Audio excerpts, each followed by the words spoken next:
Hello, everyone, and welcome back to another episode of Cryptid Cocktail Party, a show where we have a few drinks, share a few laughs, and take a dive into the unknown. I'm your host, Dave, and today joining me is my good friend, John Bunting. How you doing, bud? Oh, I am doing terrific, Dave. How are you? This is the third time we've done this because our fucking audio. I'm kind of glad that I don't have a camera because I don't think you'd even be able to make it through the intro at this point. I'm just laughing too much. Dude, I couldn't even get through that one time because god damn it. Anyways, how you doing, bud? What's going on? I'm doing better every time we do this. It gets funnier and funnier. It kind of eases you into it though. You kind of relax, you know. Some people when they first go onto a podcast, if they've never been on one, they're kind of like in their own head about being recorded. But I feel like this kind of loosened us up. Oh, I'm terrified, but yes. Are you? I would say this loosened me up a little bit. Yeah. Why? Because I think this is the first time, I'm not kidding you, in the 37 years of my existence that I'm going to have my voice recorded on something that I could listen back. Oh yeah, that is a spooky thought. Well, I mean, when I was a kid, I had that fucking that thing from Home Alone 2, the the talk boy. What was it? Talk boy, that's what it was. Yeah, I had one of those, so I would use that shit all the time. Yeah, I think I used it for about 10 minutes, and the sound sounded terrible, and then I never saw it again. I put it down somewhere, and we had like a room when I was younger in our house, which we called the toy room. Oh, dude, everyone had a toy room. Yeah, and that's just where toys that you played for 15 minutes went to die. It was like the Island of Misfit Toys, but just there it goes. You never see that again. No, dude, I fucking love my Talk Boy. I used to have when I was a kid, I had a green jelly tape, and Okay. I would play it through that, or through my Teddy Ruxpin. I would put music tapes in Teddy Ruxpin. I never had Teddy Ruxpin. For anyone listening under the age of fucking 30, Teddy Ruxpin was this toy that had in its stomach had a cassette deck, and you were supposed to put the Teddy Ruxpin tapes in it, and it would like mouth the words and talk to you. But if you put music tapes in, it would just fucking sing along to like the most brutal death metal, and it was amazing. Yeah. Yes, it was, and terrifying at the same time. Oh yeah, that was like well, I guess my generation also was Furbies, but it was like the early part of our generation's Furbies. It was just a nightmare toy all around. Yeah, you're walking out to your parents, and it's the teddy bear spewing rain and blood. Is it supposed to do this? Yeah, no, it was all just a nightmare. But anyways, John, today I have an episode for you. Are you ready for this episode? I am ready for this episode, Dave. I don't know much about cryptids, but I like creepy shit, so I'm ready. You did try to coax out of me what the I did. Episode is going to be about, but I feel like that's not as fun. But I even like I told you, I don't think that you would even like know what it is because you're not a cryptids guy. You're just a spooky boy. Yeah. I guess that's the most spooky boy, morbid stuff. Yeah, just a spooky boy. Well, today we're going to be talking about a cryptid that hails from just one state over in Ohio. And the reason why I wanted to do this cryptid is because this weekend is the inaugural festival that the state is putting on in honor of this cryptid, which is the Loveland Frogman. Are you familiar with the Loveland Frogman at all? I am not familiar with the Loveland Frogman. I was hoping that you would say something off the wall and I'd be like, oh yeah, I've heard of that. But no, that's not how we do it on this show. We do the fucking lesser knowns. But yeah, so this story's weird, and this cryptid is I don't even know how to describe it. He's a half frog, half man. Dude, there's twists and turns in here that you don't even know about, man. Is Al Gore part of it? Dude, it's part frog, part man, part magic. Ah, man, magic frog. Yeah. It's okay. All right, so you want to just dive right in? I'll tell you the story of this fucking nightmare. Yes, you've already hooked me. The promo's been given. All right. So the Loveland Frogman is an amphibious humanoid cryptid that has been spotted just outside the small town of Loveland, Ohio, near the Little Miami River, which is a bold name for. Yeah, well, I mean, it's Ohio, so they have to try to catch you somehow. Got to really spice it up. Like Hollywood, Florida. It's just like Hollywood, Florida. That's where dreams really do go to die. Yeah. But sightings of the mysterious frog men, because it's not just one, as far as I know. They've Why been would there only be one? right, but sightings of the frogmen have been reported as far back as 1955 and as recently as 2016, and is probably one of my favorite cryptids I've ever had the pleasure of researching because, like I said, it gets fucking weird. Do they have pictures of it, and are the pictures the same quality from 1955 to 2016? So, all right, we'll get into that. Normally on the show, I do send the listeners or the guests the pictures of the frogman, but I'm not going to do that because they're all weird artist renderings that I don't even think are from the 50s or the other sightings. Yep. The 2016 sighting is a little sketch, so we'll cross that bridge when we get there.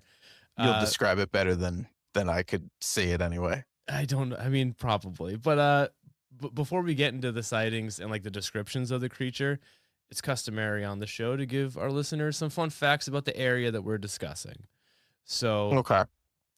nestled along the Little Miami River and located inside the counties of Hamilton, Claremont, and Warren County, and it's only about 15 miles away from Cincinnati. Just to give you like an idea of where the story is taking place, Loveland isn't what I would call a small town, but it has a population of about 13,000, with some pretty notable people hailing from Loveland. Do you want to know who some of these people are? I want to know who all these people are. Okay, so we got professional linebacker Joe Kelly, who you might know because he did a season with the Eagles, I believe. I'm not an Eagles fan, so I don't know. Whatever. All right. Cowboys fan living in Philly. But we also got Survivor Pearl Islands contestant Lillian Morris. Nope. No, I watched season 1 of Survivor, and that was about it. And then we got former mayor of Cincinnati, television host and fake judge Jerry Springer. Oh, look at that. Yeah, he's still alive.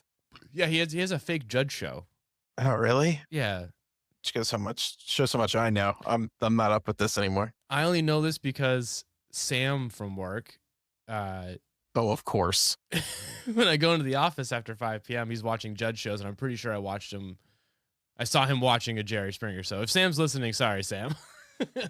Now he'll love it. But then finally, we have Madison Young, winner of the 2009 and 2013 Hottest Kink Film Award at the FPAs for her work in Perversions of Lesbian Lust Volume 1 and 50 Shades of Dylan Ryan, respectively. First of all, what are the FPAs? Because I only know of the ABNs. The FPAs is the Feminist Porn Awards.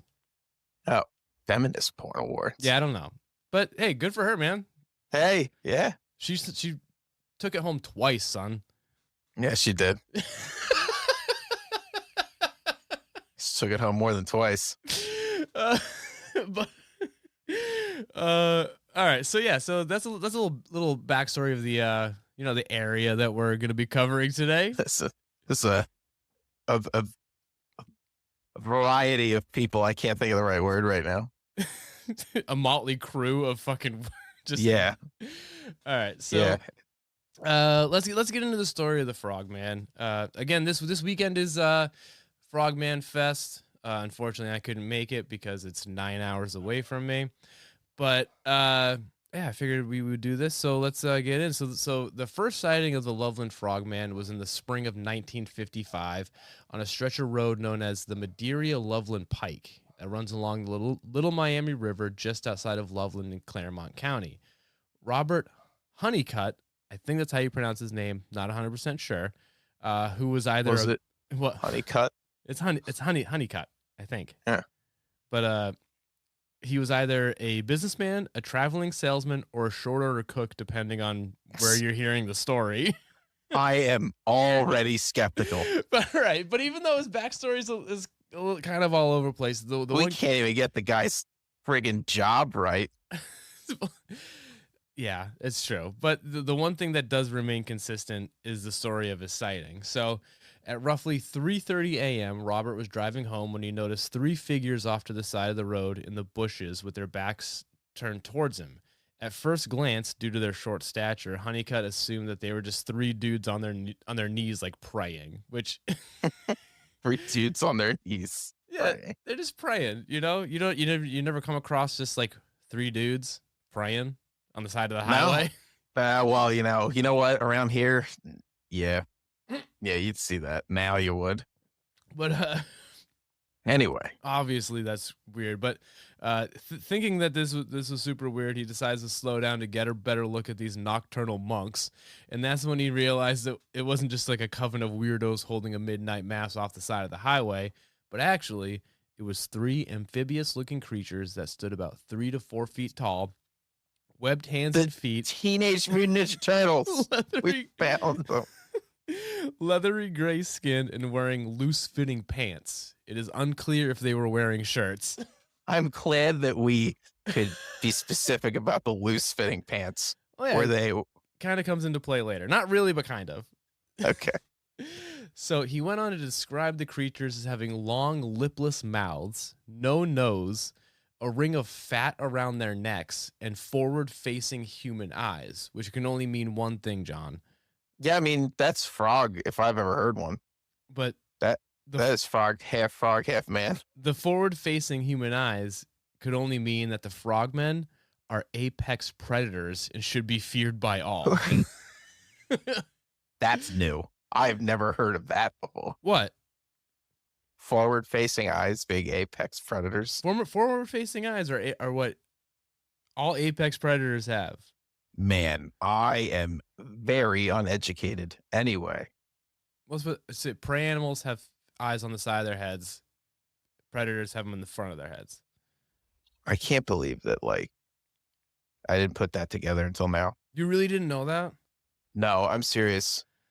I consider myself an intelligent dude, but thank you for making me look stupid on your show. But I'm glad that I came on. He also, I'm glad I could be of assistance. He also described them as having lopsided bodies with uneven arms and bulges on one side of their bodies. Now, upon seeing this, he must have thought to himself, hey, why don't I just hop out of my car real quick and try and join in on this extraterrestrial prayer circle? Yeah, I mean, that's only logical. Yeah, because that's exactly what he did. Yep. I mean, I probably would too. But once he started approaching the creatures, one of them, he claimed, pulled out what could only be described as a magic wand and lifted it above his head.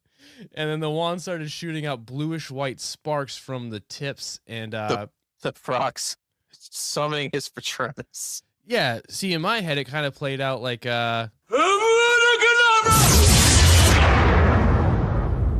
glad you had that cue. We're on the same page, Dave. But once it started shooting out sparks and from both ends, and then once it was done, he just put it away in his wand holster, I guess. In his pocket. I mean, yeah. But nothing crazy happened. No curse or spell was like placed upon Rob, so there was no damage done. The frogmen just gave him like a cryptid sparkler show, and then just put it back in his wand holster. And gave him a big thumbs up. Yeah. So after securing its sidearm, the 3 frogmen all turned and faced Robbie and started walking towards him. Now at this point is when Bobby decided it's probably time to go and gets in his car and takes off. But as he does, he notices that the air has a distinct smell of fresh cut alfalfa and almonds. I don't know what any of that smells like. Almonds. I mean, I know almonds. All right. I thought you were trying to make part. Yeah, alfalfa. I mean, what is this? All I think when I think alfalfa is that kid from Little Rascals. Yeah, Little Rascals. I think it's grass. I don't really know. The only reason why I know what almonds smell like besides eating them is because I used to drink a lot of Di Serono. If you know. Really? Yeah, dude. Yeah, I know Di Serono. I never drank it. Oh, dude, Di Serono on the rocks, dude, fucking ruins your night. But you'd look so classy fucking drinking it. It turns you into a problem after about 4 of them. But I think if we're gonna talk classiness, the classiest thing I ever got was I was like, hey, can I get a beefeater on the rocks? Ugh. That guy looks like a little soldier on the front. He looks classy. John, what? And I got that, and then I took one sip and regretted the $13 I spent. Yeah, dude, Beefeater's fucking gross, dude.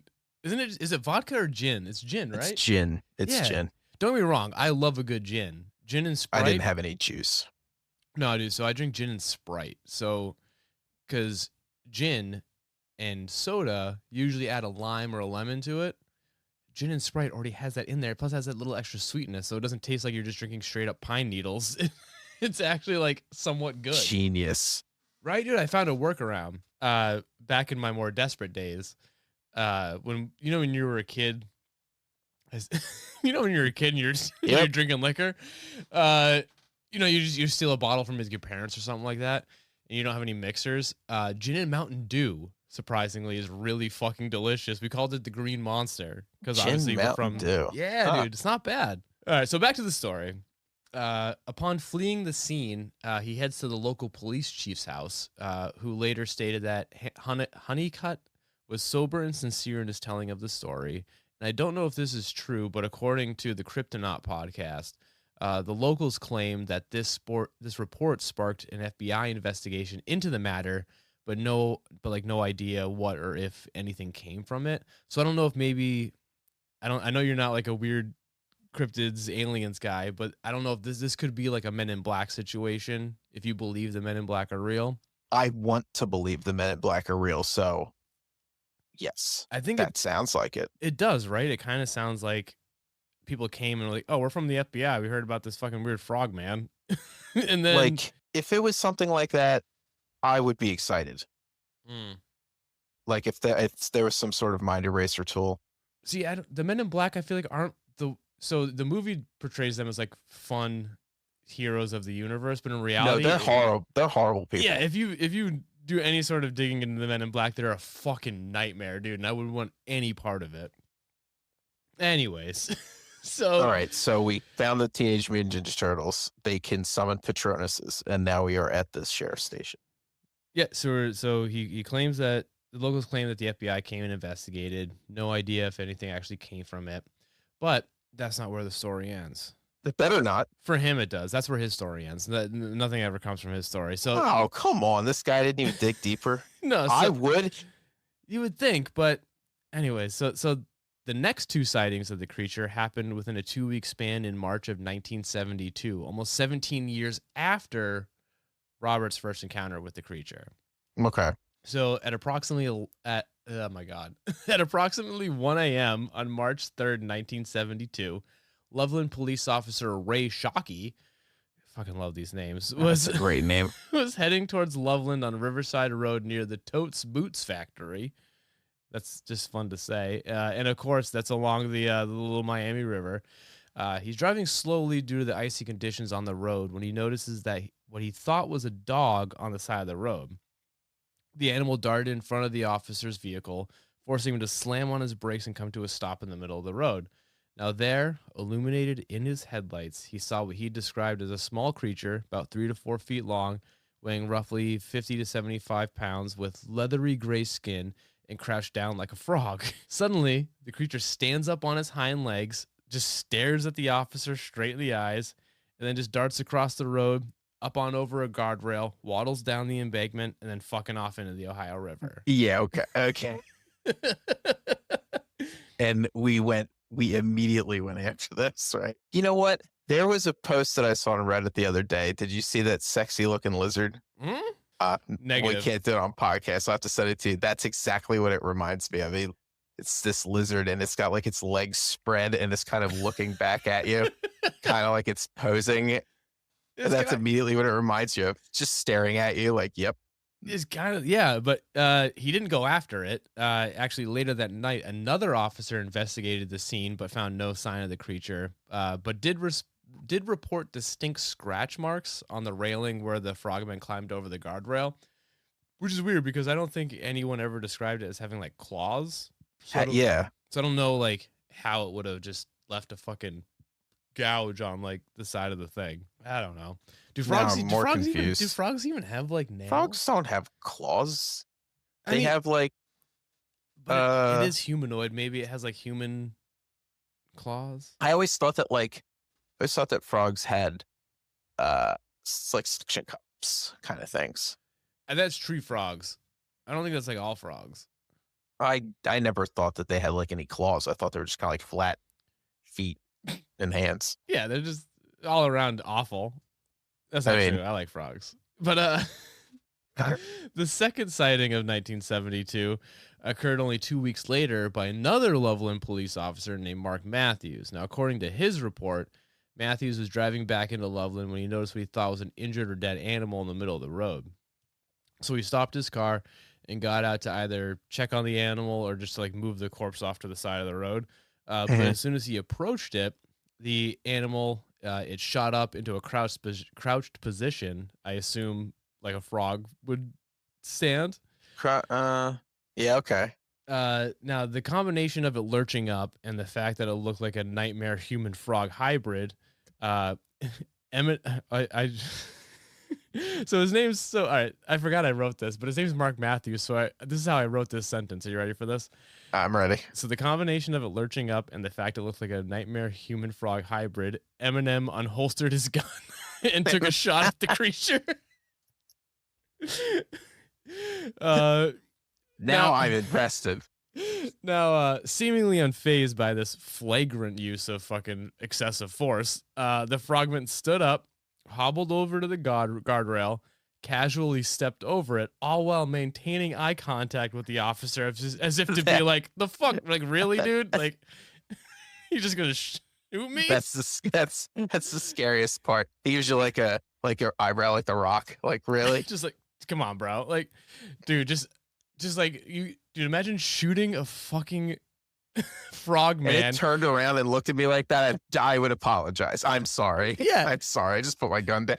But the thing is, it said it walked over to the guardrail on the side of the road, but I don't know if it was like the guardrail that was like behind the police officer or on the other side of there, because it said it maintained eye contact with him, so it had to have been like walking towards him, and be like, "Bro," and then just like as he's climbing over, like, "Really?" Yeah, I feel like he popped up and then kind of just maintained eye contact and was turning like he was turning his head to the left or right and just walking towards like, "I'm watching you, you motherfucker." Come on, man. Yeah.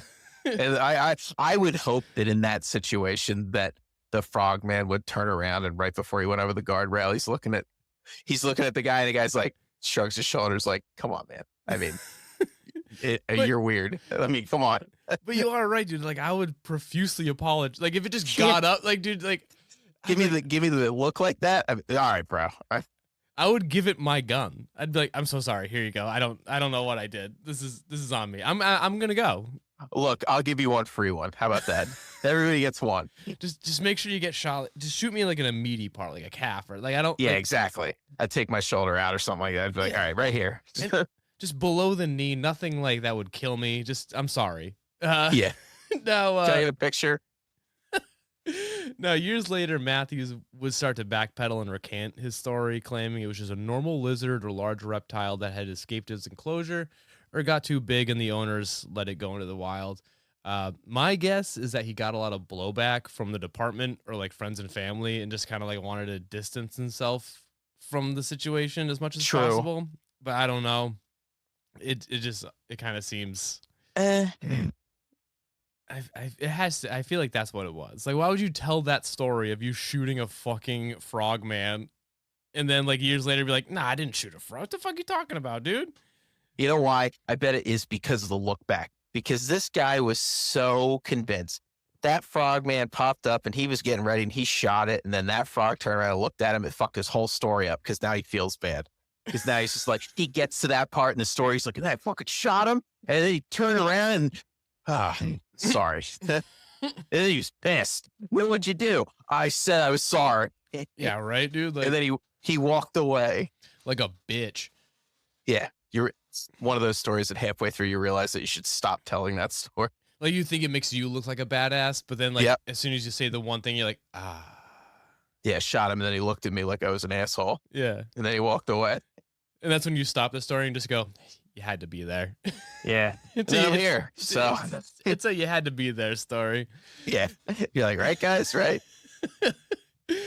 But yeah, so I don't know about that. But now the last known sighting was in Cincinnati during the August of 2016 when Sam Jacobs and his girlfriend, now Now, I'm going to give you what was big in 2016 that had teenagers roaming all around their cities? Oh my God. 2016. Yeah. Justin Bieber. Nope. Sam and his girlfriend were walking around playing Pokemon Go. Oh, yeah. Pokemon Go. Gee, you know what, man? Pre and post pandemic is just, there's no concept of time anymore. That was 7 years ago. Mm-hmm. Okay, continue. Wild. I'm old. Yeah. But, so yeah, they're playing Pokemon Go. Jacob said that he crossed over some train tracks to get to the bank of Lake Isabella when he saw, quote, a huge frog near the water. Not in the game. This was an actual giant frog. He then went on to add, quote, the thing stood up and walked on its hind legs. I realize this sounds crazy, but I swear on my grandmother's grave this is true, end quote. His description matches the others, with the frogman coming in at about 4 feet tall. And he even managed to capture video and photographic evidence of it. The images and video are like super dark, and for some reason, of course they are. And they for some reason show the creature with like super bright glowing eyes, almost like flashlights. To me, this account is kind of suspicious, mostly because like the location is wrong. Like it's in Cincinnati, 15 miles away. Not to say that a frog can't a frog man couldn't swim or walk that far. But also it's just the fact that the videos are like sketchy. Like if you look at it, and I saw some people try to like put it in Photoshop, like brighten the image, and there's a figure there, but these bright glowing eyes, it looks like someone just like holding like two flashlights where eyes would be, because they're bright as fuck, dude. Like they're the only things you can see in the video. When you said it, the first thing that I imagined was somebody taking like a Polaroid picture, and it's like when you get the reds in your eyes. No, this is like so it does it. It's bright white. Like it's not like, it doesn't look like a cone reflection or anything like that. Like it just looks like a dude holding like two flashlights above their head, like walking through water. I don't know. It's sketchy. That's probably what it is. I think you just cracked the case. I did, dude. I mean, I don't know. Here, hold on. Fuck it. I'm going to send you the fucking picture. That looks like, okay, so I got your picture. That looks like a guy who is just wading through the water, and he has some sort of like backpack on that has just flashlights. Yeah, it's probably a night fisherman or something like that. Yeah. Yeah. But like a streamer setup or something. But the thing is, so if you click on it, it shows the video, but the what's it called? Like the cover photo of the video is like they try to like hide, like upload, like up the brightness so you can see like the figure. And I know what you mean, and I really can tell. There's a figure there, but dude, it's definitely a fucking just like. I think it's just somebody like wading in there, and they've got like a backpack with a couple flashlights sticking out. Yeah, dude, it's not like he's looking for something. It's not good. It's not to me. That's why I think it's sketchy. I don't know. Maybe I'm jaded. I just look at that and I'm like, that's just a dude. It's just that's just a dude who's just doing Pokemon Go. He's looking for Magikarps. Maybe Gyarados is in there. First of all, I don't think you can catch a Gyarados in Pokemon Go. You gotta catch the Magikarp, and you catch like 100 of them, and then it turns into Gyarados. God, did you not play Pokemon Go? Not really. No, actually. Clown.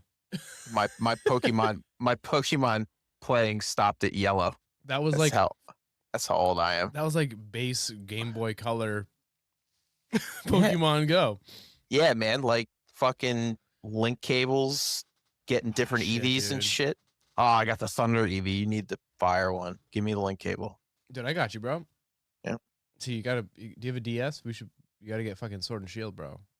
Actually, no, the new one's out. I haven't played it yet. Anyway, so we're straying so far from this fucking. Yeah. But since then, the Frogman hasn't been seen since, but it still lives on in the hearts and minds of the people of Ohio, as well as all of us who love this type of shit. But yeah, so there you have it. That's the story of the Loveland Frogman, or Frogmen. Dave, I want to know what you thought of it. I think that if there are frogmen out there who are possibly Teenage Mutant Ninja Turtle-esque, that can summon Patronuses, they can, and seem to be impervious to firearms. Yeah, dude, I don't. That's terrifying. Yeah, it's a nightmare. And why haven't they taken over the world yet? Well, based off these stories, I'm going to assume there's only 3 of them. still, I mean, But that just goes like, so the first one was in 55. The newest one, I guess, was in 2016. Are they just immortal, or is there like a colony of like yeah. fucking weird? Well, I think that there has to be a colony. There has to be a small colony. I mean, how you Think so? breeding? How you breeding these things? I don't know. The one, so the two stories of the police officers in the 70s, frogs are cold blooded, right? Or they weren't? They're cold blooded, right? They're cold blooded. Yeah, dude. Why would they be fucking chilling out in the fucking like freezing ice? Like, wouldn't they just die? Or would their body just adapt to it? I don't know how cold blooded works. If I'm being completely honest with you, I have no idea. I don't know, Dave. I am reading this link that you sent me, and like, I'm really trying to suspend belief here, man. But like, just reading the quotes and I'm hearing the guy's voice in my head, like, not sure it was just Frogman or giant frog. Either way, ain't never seen nothing like it. And you're like, come on, that's the first thing you thought. I love that you say man when it was a 16-year-old boy. And I love that you gave him like the most deep South accent you could when it's literally just like because that's all I think of. Cincinnati, when I think of Ohio, anything out west is that's the accent. That's everybody sounds like that. I don't care where you're from. That's what you sound like. No, I like that. Oh shit. Well, John, that's the story. What did you think? What are your thoughts? Dave, I am so happy that I was on here and I got to learn about the Loveland Frogman. Frogman/men, which I'm hoping that it's more men than man, because I think more than one would be better. Yeah. When we finish this up, I'll send you the picture of the first description that someone drew, like the what they look like, and I'll post it on the Instagram too. Just post the sexy lizard that I sent you on the Instagram as well. I will, because that's the first thing that I thought of when you said that he looked back at him. I'll make sure to post it. All right, John. Great. Well, that's it for the story. I want to thank everyone for listening. I want to thank John for being on. Thank you for having me, Dave. I would love to come on again and hear more stories from you. This is fun. Yeah, I know. We've been talking about having you on this podcast, the other podcast. This never came to fruition, so I'm glad. Yeah, you came on.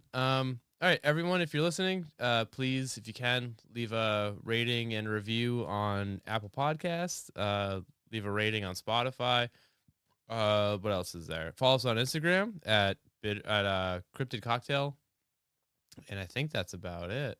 Good luck all the casters at the MetaZoo Water Tower happening at Loveland Frogman this week. Loveland Frog Fest this weekend. God damn it, dude! All right, so sorry. We took a long time to get the actual podcast going, so I've had like 4 beers in that like little amount of time. So I'm a little weird. But yeah, thanks for listening, and thanks everybody.